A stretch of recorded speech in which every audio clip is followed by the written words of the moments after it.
Hay personas completamente normales, sin drogas, sin trastornos, que han vivido algo imposible de explicar. Momentos en los que dejan de sentir que son ellos mismos, como si el yo desapareciera por completo. Y aquí es donde empieza el problema, porque la ciencia puede medir el cerebro, pero no puede explicar por qué eso se siente tan real. La pregunta no es si estas experiencias existen, es ¿qué está pasando en tu cabeza cuando ocurren? Hoy vamos a hablar de experiencias que la ciencia no puede ignorar, pero tampoco sabe explicar del todo. No vamos a decirte qué son. Vamos a mostrarte lo que sabemos y lo que todavía no, y dejarte decidir. Imagina que estás en la ducha. El agua cae, el vapor sube, y de repente desapareces. No tu cuerpo, sino el ruido, el pensamiento constante que nunca para, la lista de pendientes, la conversación que no terminaste. Todo eso se va. Y lo que queda es algo extraño. Quietud, claridad, una presencia que no tiene nombre. Como si, por un momento, dejaras de ser quien creías que eras. Para algunos dura segundos. Para otros, cambia algo para siempre. Los investigadores tienen un nombre para esto. Lo llaman disolución del yo. Los budistas lo practican desde hace milenios. Y millones de personas lo han vivido, sin buscarlo. Pero hay otro tipo de experiencia, más extrema, más difícil de procesar. Una persona tiene un paro cardíaco. El cerebro deja de recibir oxígeno. Y sin embargo, muchos reportan lo mismo: flotar sobre su propio cuerpo. Una luz que no duele mirarse. Una paz que describen como más real que cualquier cosa que hayan sentido antes. Y lo más inquietante, no es lo que ven, es que muchos describen exactamente lo mismo, sin haberse conocido nunca. Hay miles de casos documentados en hospitales de todo el mundo. Y luego está lo que los investigadores llaman experiencia cumbre. Ese momento en que escuchas una pieza de música y algo se rompe dentro de ti. Ese instante al borde de un acantilado, mirando el océano, en que sientes que eres parte de algo que no tiene bordes. No euforia, no bienestar. Algo más profundo. Algo que no cabe en palabras. ¿Qué es todo esto? ¿Espiritualidad? ¿Psicología? ¿Neurología? Tal vez las tres. Todo lo que eres ocurre dentro de este órgano. Cada recuerdo, cada miedo, cada momento de amor o de pérdida. Durante mucho tiempo, creímos que eso lo explicaba todo. Que si entendiéramos el cerebro, nos entenderíamos a nosotros mismos. Pero luego llegaron los estudios de neuroimagen. Y algo no cuadraba. Hay una red que se activa cuando no estás haciendo nada. Cuando la mente vaga. Cuando no hay tarea que resolver. Se llama red por defecto. Y es, básicamente, la voz en tu cabeza. La que repite conversaciones. La que anticipa problemas. La que construye la historia de quién eres. Ahora bien, en personas que meditan durante años, esa red se silencia. Y cuando se silencia, aparece algo. Una experiencia que los meditadores describen como expansión. Como si el yo que creía ser fuera solo una capa. Y debajo hubiera algo más amplio.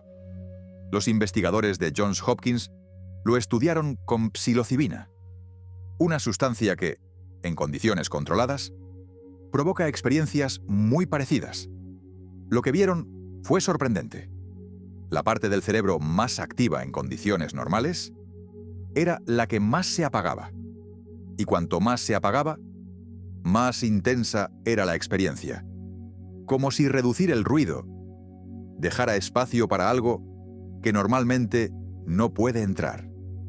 Y si el problema nunca fue el mundo, sino el ruido con el que lo percibes, Y en las experiencias cercanas a la muerte, algunos estudios han detectado una explosión de actividad justo en el momento en que el corazón se detiene.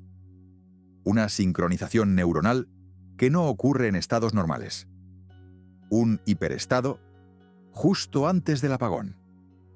¿Eso explica lo que sienten?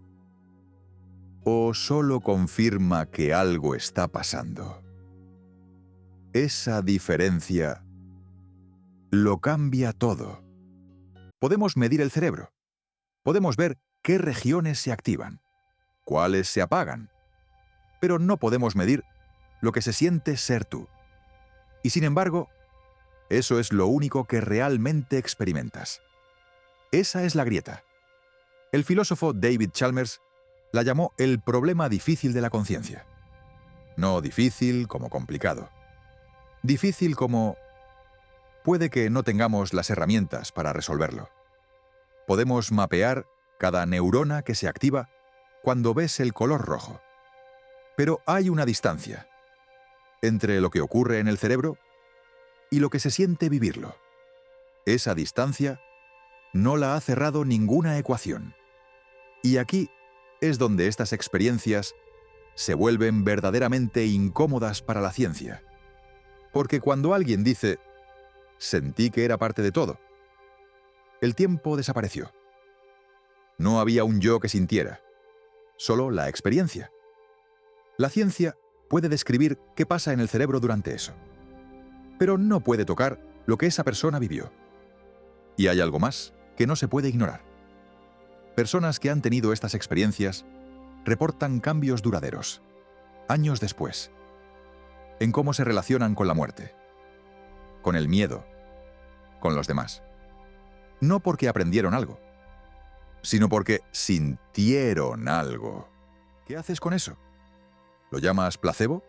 ¿O admites que algo ocurrió que va más allá del modelo? Hay dos formas de mirar todo esto.